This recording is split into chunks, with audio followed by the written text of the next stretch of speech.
Hello team and welcome to another ATP Geopolitics video with myself, Jonathan MS Pierce's Ukraine War Frontline update for the 28th of October 2023. Not a great deal of news coming out from the front line, probably due to a very, very rainy day yesterday. Apparently the weather is pretty awful across the front line, and that could explain why yesterday's figures took a big downtick, although today's figures went back up again. Anyway, if you don't know what the lines on my map mean, please check out the key there for you. Right, the ISW, for example, keeps us up to date with all the claims in different sides in the whole northeastern sector, this Kupiansk to Svatova to Kremina axis here, that line coming down there. There is the usual kind of repelled attacks in a number of these places, not too much in terms of movement, fierce fighting in some areas. Makivka, I mean, what do we have? Ivanivka, Nadia, Sinkivka, Petropavlivka, Makivka, so on and so forth. If we go right to the top near Kupiansk, the Russians have been attacking over this railway line here and into this area somewhere. Andrew Perpetua's live stream last night was a really useful one to get a good idea of what's going on the front line. Lots of information in that one. But yeah, active there and any number of these places along the front line. There's a change to the front line as according to Suryat maps, which isn't really announced here. I'm not sure what's going on there, but quite a large area of land under Ukrainian control. Sorry, not under Russian control anymore. That is to the west of Kremina on the way to turning Yempolivka. But other than that, you know, there's no granular detail about that. Seversk is pretty quiet. There's a change to Andrew Perpetua's mapping here, but as he admits himself, he didn't know anything about this particular area, you know, really localized this area. He said he's not known for a long time and knew his mapping was wrong. And so there was some video footage that came out, I think, of Ukrainians shelling Russian positions there. And as a result, he's changed his map, but he says that's probably been the case since, you know, for an awful long time. I think he was saying that he hadn't changed mapping there since June. So it was that far out of time with his accuracy there. And that does not signify, as he says, a move in the last 24 hours. Nonetheless, it is a rejigging to get further accuracy in that area in the Seversk front line, but very quiet otherwise.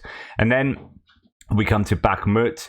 There are Russian gains, as according to Deep State map, again in this Bakivka area. Perpetua is talking about how effectively the Ukrainians are kind of doing an operation withdrawal here, or at least a sort of...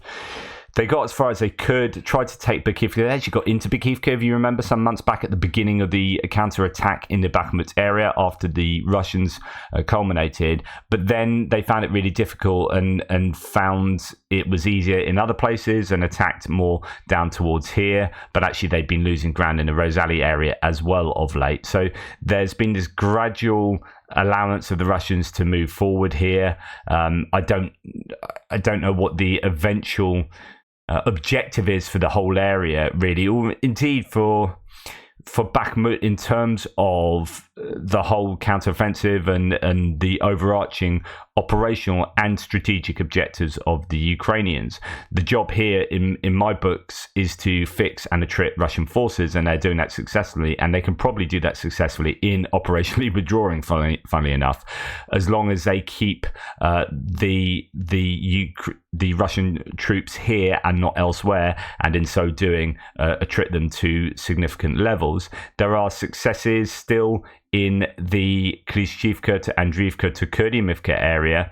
There, Andrew Perpetua is talking about there's a high probability that the Ukrainians are actually further than they are according to his mapping lines, although things just haven't come out so much. There are a few sources that he is getting some information from, but it might also be the weather again.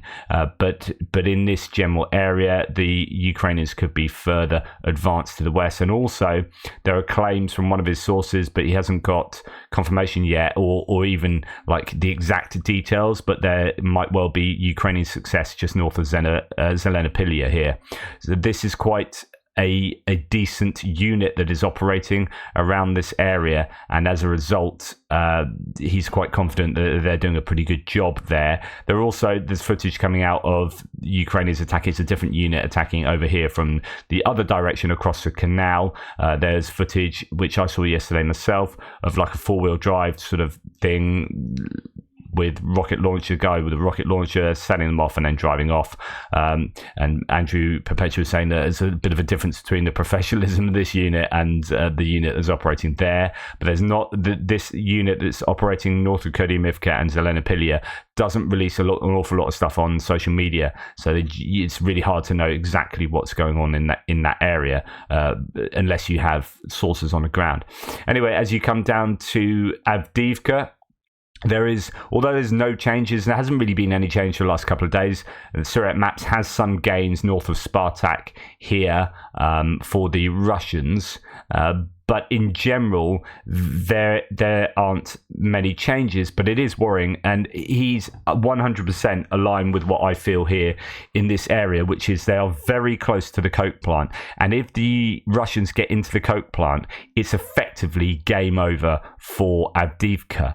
And I get the sense it's a bit like Bakhmut. So when the Russians started getting into the outer areas of Bakhmut, you're thinking this is only going to go one way. If the Russians have more troops to throw at this than the Ukrainians have, which they did, then it's going to be very painful for the Russians, and you can argue not worth their while in terms of losses. Indeed, we see now that was the end of Wagner. Basically, Bakhmut killed Wagner, really. But it was a kind of Greek tragedy in terms of you knew the end result was Ukraine were going to be pushed out of Bakhmut, broadly speaking. It was just how long, how many losses. Well, I think that would be the same if the Russians got into this coke plant here, and that's there. The barrier is this railway line. They are so close to that, physically so close, that this is dangerous. This is a dangerous moment. I think the Ukrainians probably realise this. The open ground here is a bit of a kill zone, but as mentioned yesterday, and Perpetua talked about this again, the Russians have this tactic of sending up sort of 3 APCs with people on top, packed with people, and they might lose 1 or 2 in each wave. But even in losing like 2 APCs, some of the people in those 2 destroyed APCs will survive, and as well as the third vehicle. They'll drop some people off there, then surviving vehicles will go back, pick up more, and they keep doing that until you've stacked up this line with enough troops. Now, you've taken horrendous losses in so doing, but that's not really the major concern of the Russians, and so they are wanting to take this tree line, because then it is a case of using that as a launch pad to further enclose this neck of the cauldron here. Now, this area is probably more difficult for the Russians because they have to cross this very open ground here. Part of the benefit of this area is that it's quite steep, it's protected by this slag heap, it's quite hilly, and it's not as open for ATGMs and whatnot. Whereas if you were to try and advance past Stepover, then you would be quite out in the open, and you'd be easy targets for the Ukrainians. So I don't know, although the Russians have a good position there now, and they have moved up into this railway line, they might stay there, and it might be here where the focus is placed for the Russians. So Perpetua was talking about the Ukrainians really need to counterattack here. He said that actually it would be relatively easy to get the slag heap back. Slag heap back. Doesn't think it's like robustly under control of the Russians. It does depend on the tunnels underneath, of course. But the Ukrainians could well do with attacking back here. There are other options. They could come up from Kamyanka, Vasily area. They could try and come down from Bakhmutivka and to the north, but this is really heavily mined now in these areas, so that would be quite difficult. This is a bit touch and go, because realistically, the Russians only need to get kind of that a couple of kilometers. So that's 2.5 kilometers there, and the Ukrainians are in real trouble.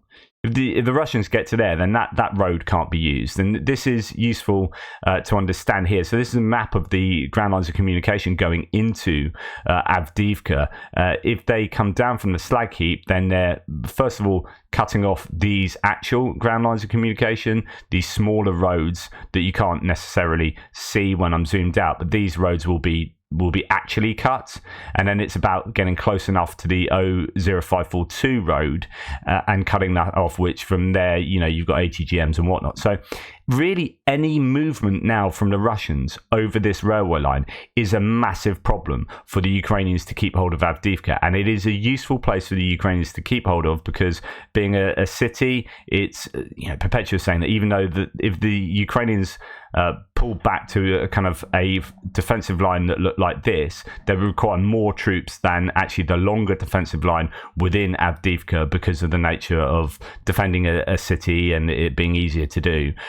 He thinks that'll be a real problem. But I think the closer they get to cutting off this ground line of communication, particularly in the middle there, the more of a worry this is for the Ukrainians. The Russians, again, according to Perpetua in this area, will find it more difficult advancing in the south, but the north, and particularly this coke plant, is a real worry, as I say. So I am. As I said yesterday, it's pretty much the same scenario. It is kind of touch and go for Avdiivka. I think the Ukrainians, they have brought some reserves here. The 47th, I think, is active around this area. Brought, I think, from maybe the Robotina area. So they are evidently thinking that it's quite serious here. It's going to be about this particular zone, though, and what the Ukrainians do there. There was talk on that analysis last night that really it wouldn't have got this far had the Ukrainians had enough ammunition. They basically ran out of ammunition, and if they'd had thousands and thousands more rounds, they could have just pummeled. I mean, that's the case anyway, isn't it? Like, really, you would, if you can't use A-10s to drop huge tons of munitions all the way down here, then you would want to HIMARS or ATACMS or shell the bejesus out of this line to flatten it. They just don't have the munitions, I think, to do that, or to warrant, as far as probably they're concerned, doing that. So that's Avdiivka. There's an awful lot to say about it in places like the ISW. Russian forces conducting regular assaults across the south of Avdiivka and have only made some gains in Avdiivka's northern flanks and only a few marginal gains in the southern flanks since starting the larger offensive. But I think they are making gains, and that is important for them. Right, so then we come on down. There was an attack south of Novomikhailivka that I talked about yesterday, of the demining vehicle getting very close and then turning around and then blowing up back here. But actually, the grey zone is right on the edge of Novomikhailivka now, so the Russians are getting closer and closer to there as well. And again, that is important, because then Pobjeda becomes vulnerable, which means Mariinka becomes vulnerable, and then this all has knock-on effect, doesn't it? So anyway, as we come to the southern front line and move to the west, we come across to Velika Novosilka, where it's fairly quiet again. There's not too much to report. The ISW does talk about it, obviously, but repelled attacks here and there. But no changes to the front lines. General Staff reported that Russian forces unsuccessfully attacked near, all the normal places: Staromayorska, Zolotoniva, and other places in the area. But no visual evidence of Russian advances there, despite what Russians may claim. And then when we come to the Robotina area, no changes there either, and not very much information coming out from this area. The Ukrainians tried to do an attack towards this salient, if you like, that the Russians had gained over the last week or so. The Russians are pretty competent around here. They're using good forces in that particular area. I think the Ukrainians did an unsuccessful attack involving mechanized equipment there. There's also some evidence of a column attacking down towards Novoprokopivka, because there has been a lot of talk about the the focus shifting to the Kopani area, so it's quite maybe surprising. The Russians are releasing footage of leopards getting taken out, and we've seen some of those added to the lists by people like Andrew Perpetua and War Spotting and whatnot over the last few days. It's unsure as to whether that is the Russians releasing footage in a drip feed kind of way, but actually all of that happened not a long time ago, recently, but happened all at once, and then they release it in a drip feed kind of way. So you think it's happening every single day. I don't know. I can't talk to that exactly, but either way, there are some leopard losses in this area. And then when we come out, so Nestoryanka, the Ukrainians have been having some success there. They pushed the Russians back, as we've seen the last few days. In fact, Syriac Maps, a pro-Russian mapper, has it more charitable to the Ukrainians there than even Andrew Perpetua. And Andrew Perpetua moved it back from here, but he said they could be further forward even from that position, the Ukrainians. So that's an area of success. And I don't know whether this is the idea that, right, we've ground to as far as we could in certain places, so let's concentrate elsewhere to find that kind of deep battle attempt to doctrinal kind of methodology to try and find a weak spot and then exploit it when you do find it. It could be that it's just not weak enough in the areas that they're attacking in the Robotyne sector. And when we come to the Kherson front line, it is no change really, just much of the same in terms of what we hear about there. The ISW reports that where are we? Ukrainian forces marginally advance on the left bank, south of the Antonivsky Bridge towards Oleshki, and yeah, no particular changes to the mappings. My mapping sources, though, the Russian Mill blogger claimed that 7 Ukrainian assault groups are operating on the eastern bank of the Kherson Oblast, but is yet to describe the size of those groups. I guess we'll just have to wait to find out, again, as I keep saying, what will take place there. So a bit of a mixed bag of nuts. The rain is definitely affecting the amount of activity that's taking place around here. It's been a bit of a rush one for me because I have a live interview that I'm taking part in about 7 minutes. So I'm not going to be able to upload this until after that, but hopefully this gives you some indication of the activities taking place. And it's mainly still about Avdiivka, although a little bit about the south of Bakhmut, although no mapping changes there. Anyway, take care, speak soon, toodle pips.